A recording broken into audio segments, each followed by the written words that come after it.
Well, hello everyone. Thank you so much for joining us here today for How Right Now, from Regrets to Resets with Trey Harris. Oh my gosh, we are so enthused about just really being here and being fully present for Mental Health Awareness Month and promoting the How Right Now campaign. So this campaign is really targeting school teachers and school staff, K through 12, because we all are aware that the pandemic really put a toll on us, right? I mean, it really just disrupted school environments all the way around. And it resulted in significant mental health struggles, not just for students, the parents, as well as the teachers, and even the school staff. There have been staff shortages, increased student misbehavior, enrollment declines, absenteeism, all the things, right? And Yeah. as a result, teachers and school staff have experienced job related stress, emotional distress, and mental health concerns. So, CDC Foundation partnered with Newark University of Chicago to do formative research for this campaign.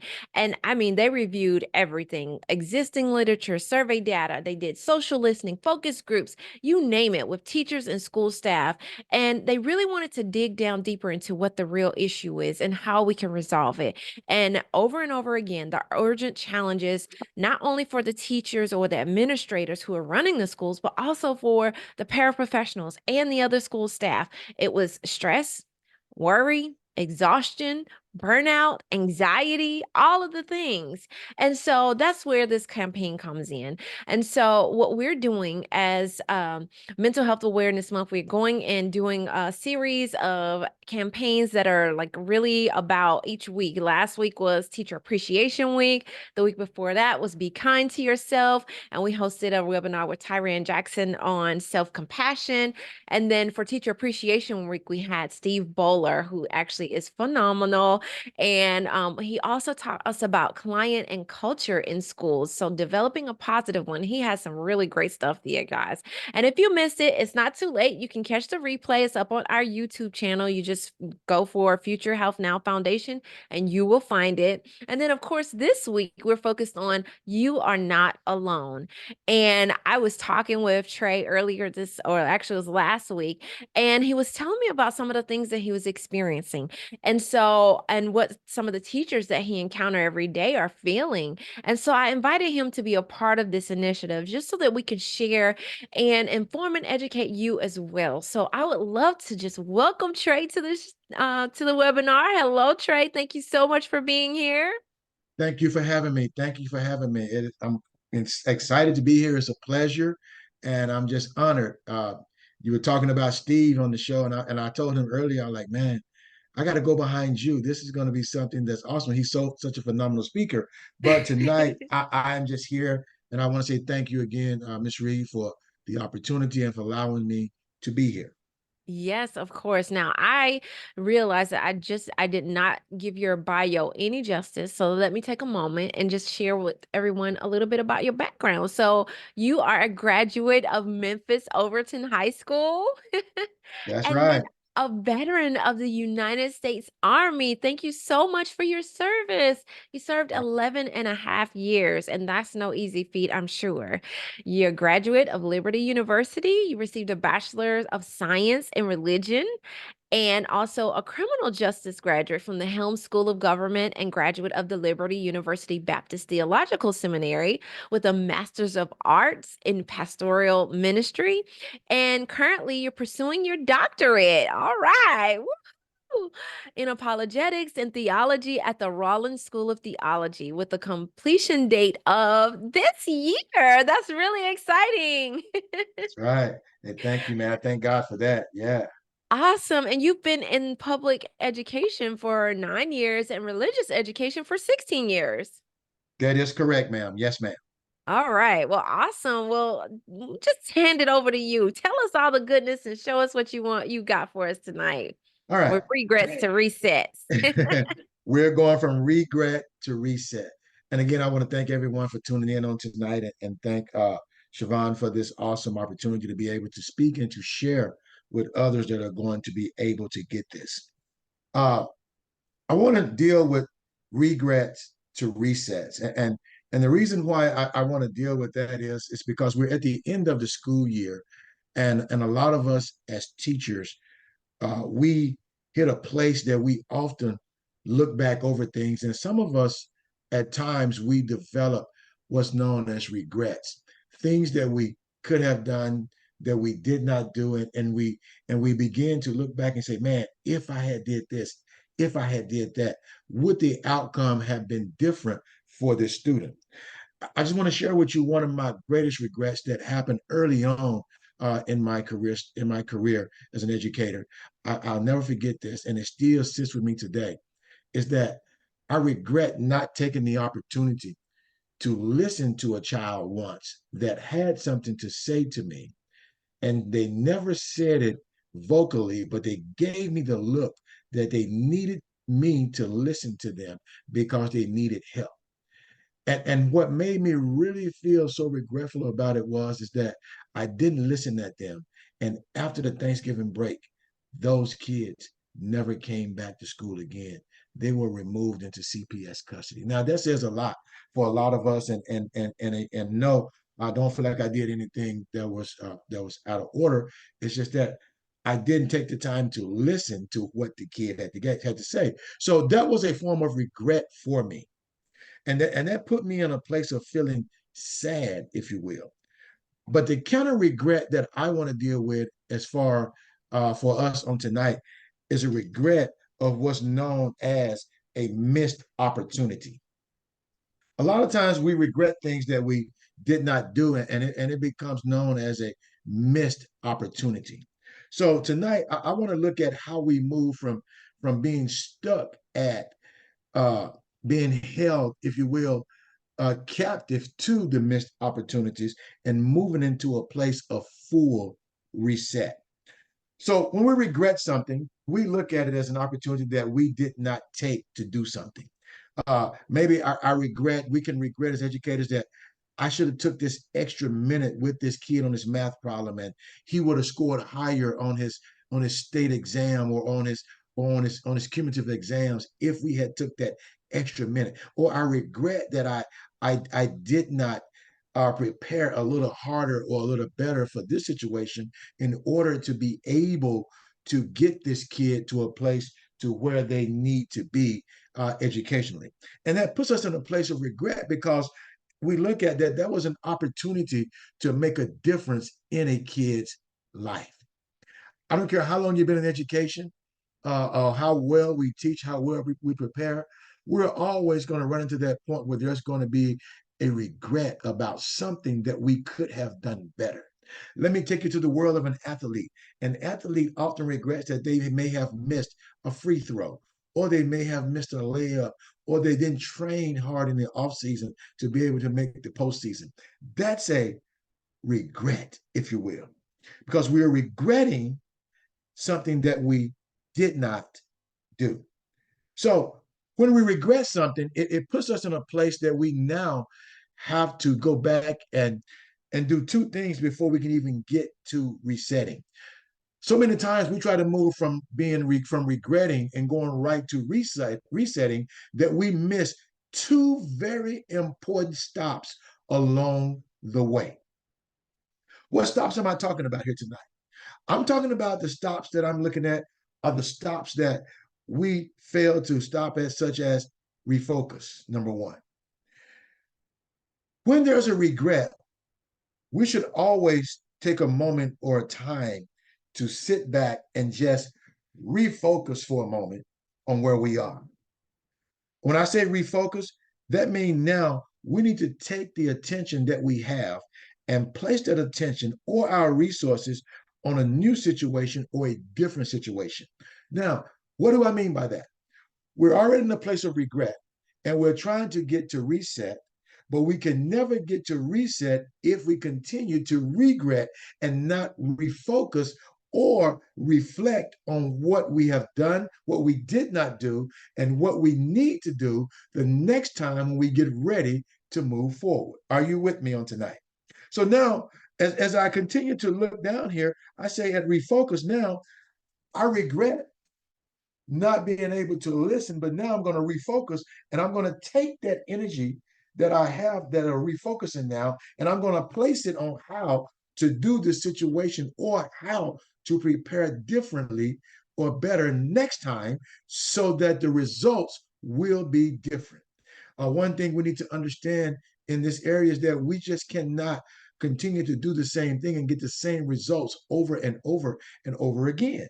Some call that insane to continue to do the same thing and expect different results. Well, in this, where we're looking at now going from regretting the missed opportunity and refocusing, number one, on how did we miss the opportunity? And number two, how do we not miss the opportunity the next time? Great thought process. How did I miss it?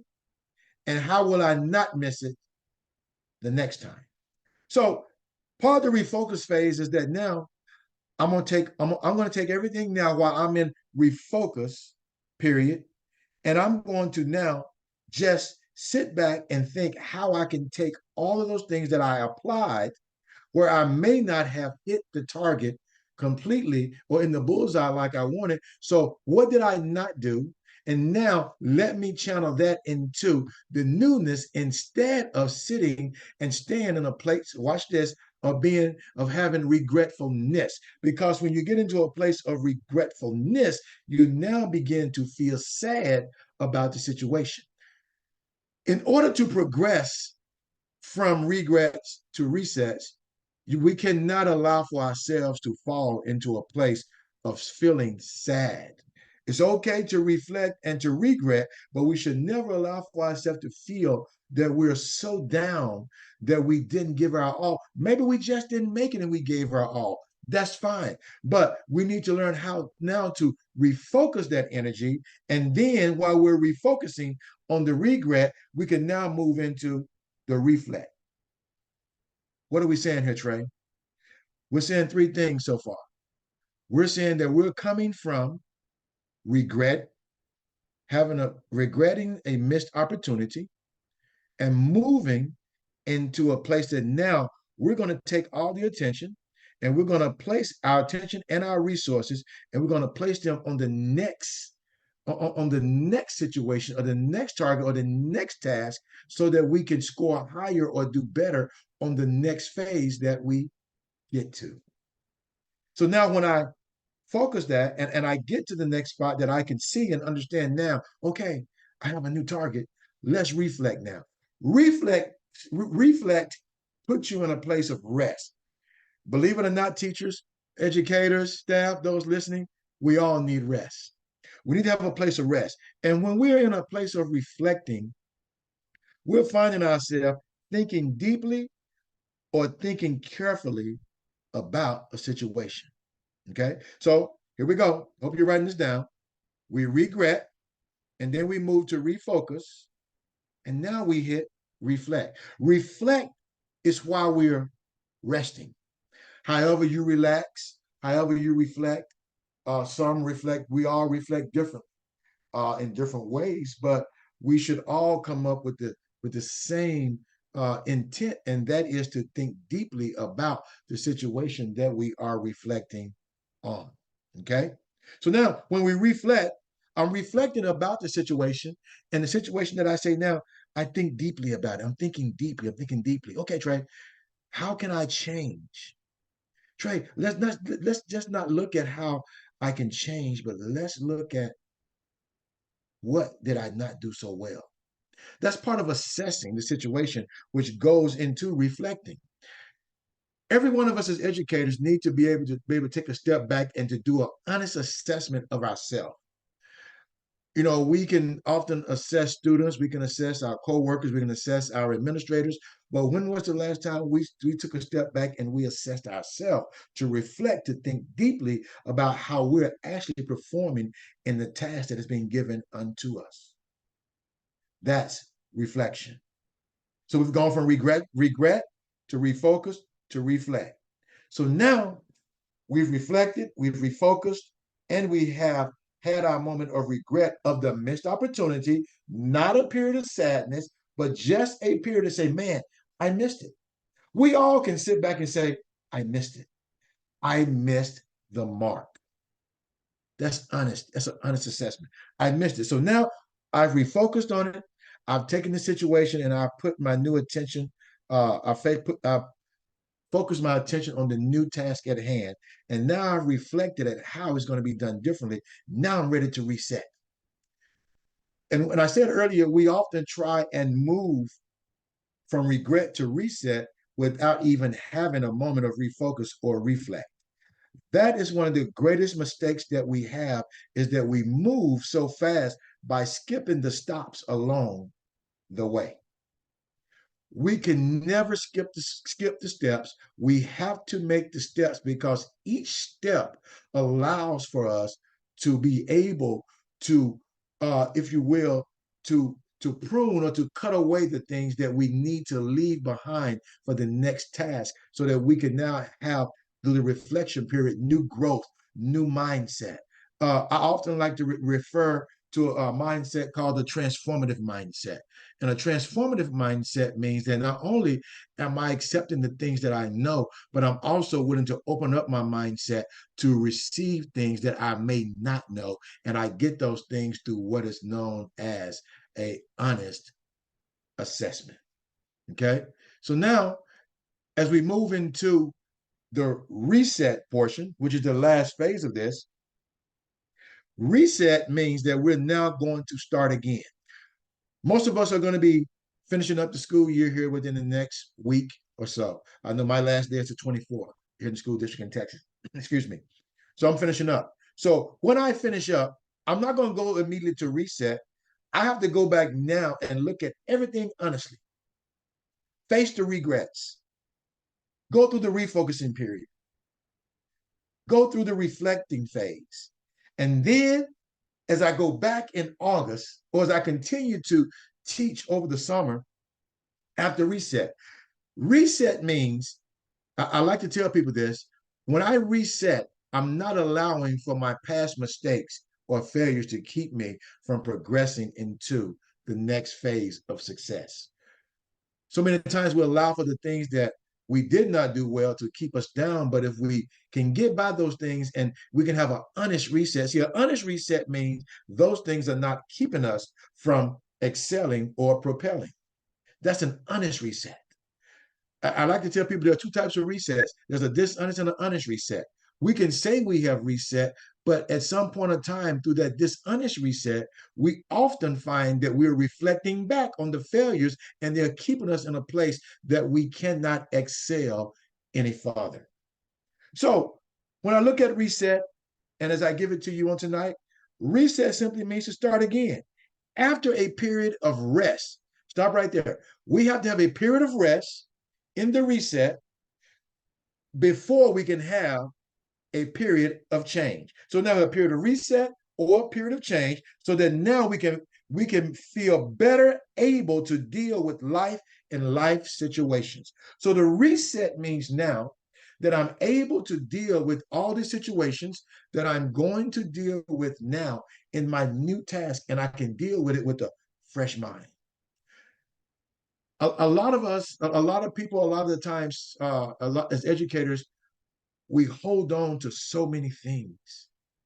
And we even hold on to, and this is one of the things I've experienced, is that being a behavior teacher, that a lot of teachers still hold on to a situation that they had with a student last year. I had a phone call the other day. Teacher says to me, I'm going to be in this classroom filling in for another teacher. Me and this student didn't get along last year. And I want to ask you, could you consider not having her with me today, because I don't know how it's going to go. So now, have that teacher had a true reset? No, because that teacher did not have an opportunity to reflect, refocus, or even think about the regret that he or she may not have had the opportunity to give that student everything they could give, the so that the encounter in the classroom would be more present.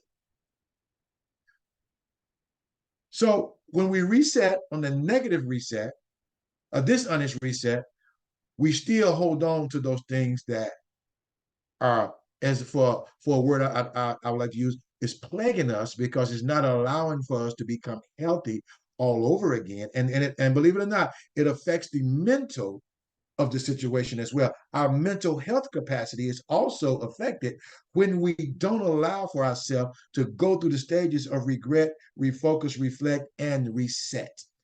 We all need to go through this so that we can stay mentally healthy or mental health healthy so that we can be healthy enough to care for the students that have been entrusted unto us.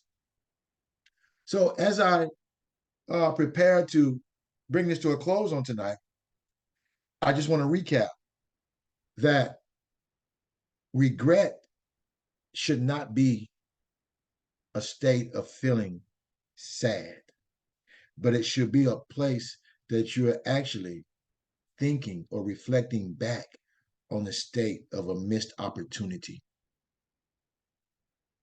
The only thing that we ever regret in life are the opportunities that we do not take advantage of.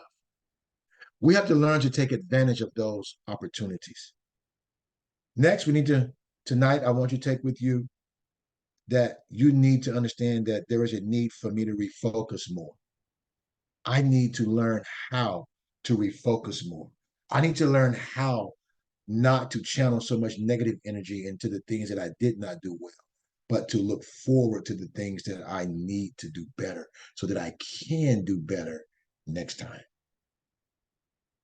And always take a moment to reflect and to rest. Always take a moment to reflect and to rest. Because when you reflect and you rest, it allows for you to have a deep thought about the situation. Finally, reset. While you're going through your summer vacations, while you're going on your cruises, while you're going on your fishing trips, while you're going to visit family, you can just have a reset driving up the highway, man, where you're just starting all over again, where you won't let this summer be like last summer. That somebody that got on your nerve last summer won't be on your nerve this summer because of you now. You begin to think differently about how you're going to handle the situation. Your reset should be a period of rest and change. Rest, seek change, and always look at a situation so that you can be better able to deal with life and life situations. If we don't reset, we're not going to handle life situations well. If we don't reflect, we can never get a grip on the things that we need to understand in life. If we don't refocus, we would never see things differently. And if we don't understand that we had missed opportunities in our lives, we would never get better because we would never allow ourselves to have room to grow. I want to leave you with a slogan. No matter what you do, always be propelled to excel. Take these nuggets I've given you on tonight. I hope that you can use them and that you can apply them over the summer, going back into the classroom. I hope that I get a chance to see many of you guys in June as we come together again, and we can just focus on coming together as I look back over what I presented to you on tonight and say, okay, I did well tonight, but what can I do better the next time I present regrets to resets? So as you leave here on tonight, get in your mind, I need to have an honest conversation with myself as I go from regrets to resets, that I need to have a refocus and a reflection period in my life, in my time, in my me time, at your, however you do it, ladies, at your nail shop, at the beauty salon, brothers at the barber shop, drive and listen to our music, whatever we're doing. We need to have that refocus and that reflection period before we hit that reset phase. I hope that you've been encouraged on tonight and that you've renewed your mental just by having these refreshing words. And I just I just wish all of us well, and I wish that we can all just continue to grow together and to be here for the good of educating our children nationwide. I'm in Texas. Some of you are going to be in California. Atlanta, all over the United States. But when we come together, my desire is that we all be on one accord, and that is caring to get better for the children while caring and encouraging one another. Thank you.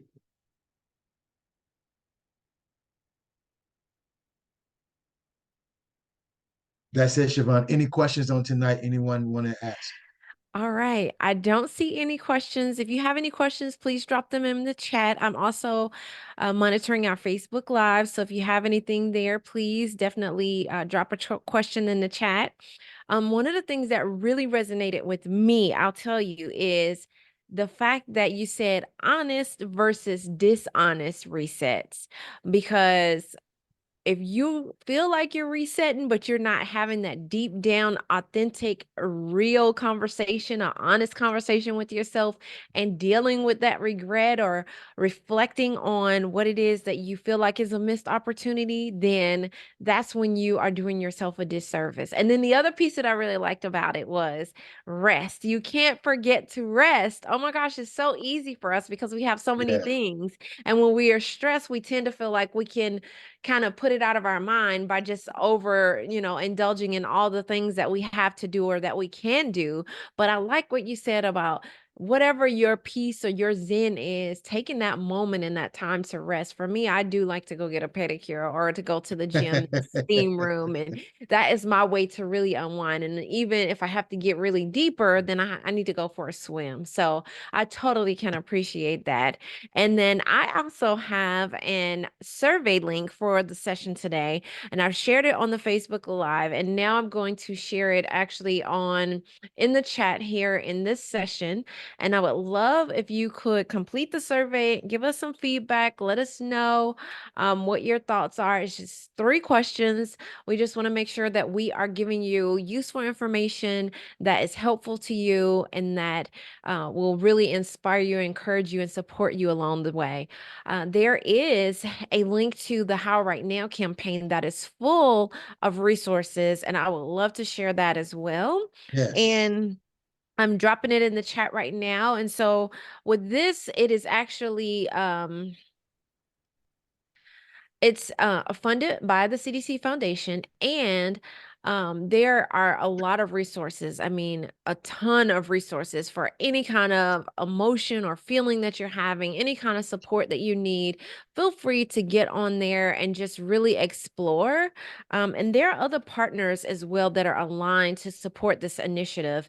And as part of it, I'd love to share their names. So, along with my company, which is Opua, we also have KCGCF, which stands for, oh no, that link is broken. I need to let them know.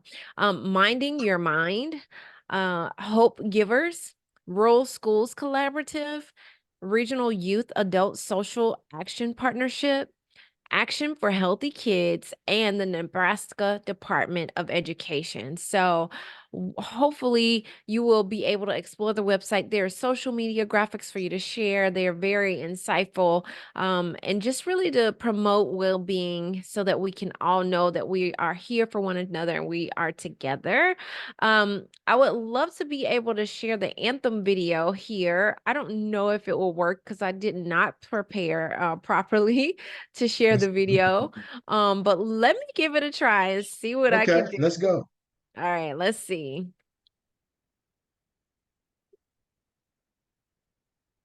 Teachers have more and more things to do, and that can be very stressful. The most difficult part of my job is probably not having enough resources.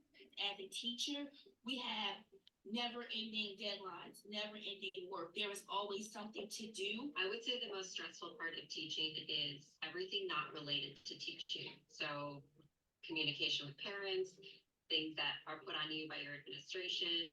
The shortage of teachers right now, having to fill a lot of holes and wear a lot of hats, it's very difficult. So when I am feeling stressed, we're right here, and then I stop sleeping well. And when I don't sleep well, then I get emotional, and then the, the tears come. My whole body just feels very Wow. tired. I'm very run down. There are many nights that I cry. There are many mornings I'm like, oh, boy, what's my day gonna look like? How I take care of myself is I actually teach yoga after school twice a week, and I also go for morning walks before school or after school. For me personally, I can disconnect by just being outside, laughing. Works a lot. Being able to laugh and to have a sense of perspective, I think humor helps you to bring a distance between what's going around and yourself.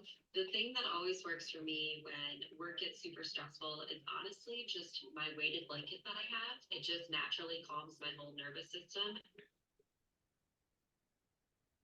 My advice to people in the teaching profession would be to create a list of 5 to 10 minute coping skill activities, mindful moments that you love, and to make it a routine and a ritual. Each Monday, we call it Wellness Mondays, and we have different people come in to lead yoga or different exercises. Leaning on each other, colleagues in education is essential. You have to. Just finding people that can reassure me that I'm doing my best and that there are people out there who understand me and can help me through these situations.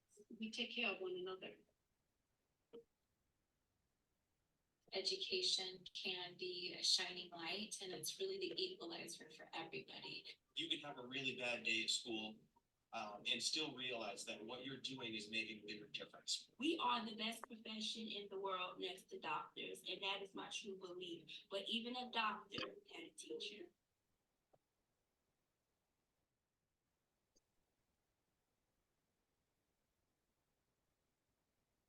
I really, really love that video. It resonates with me so much. It seems so authentic and genuine. Those teachers and school staff sharing their true emotions and their feelings, and they were really raw. So happy to be able to support with this initiative, the Empowered Ed Project. We're going to be hosting the summit on June 24th and 25th, and we invite each of you to join us. We're going to have a great lineup of speakers. It'll be a wellness moment with some demonstrations and a lot of fun and cool giveaways. And so we hope that you will register. You will receive an email that will actually give you details if you've registered for this event. And it'll also be in the notes during the replay. So looking forward to seeing you guys there. It's going to be a great time celebrating teachers and school staff. So Trey, I want to say thank you so much for being here. This was really awesome. Thank you for having me. Thank you for having me. All right. Well, awesome. I'm looking forward to seeing you at the summit as well. Yes, I will be there.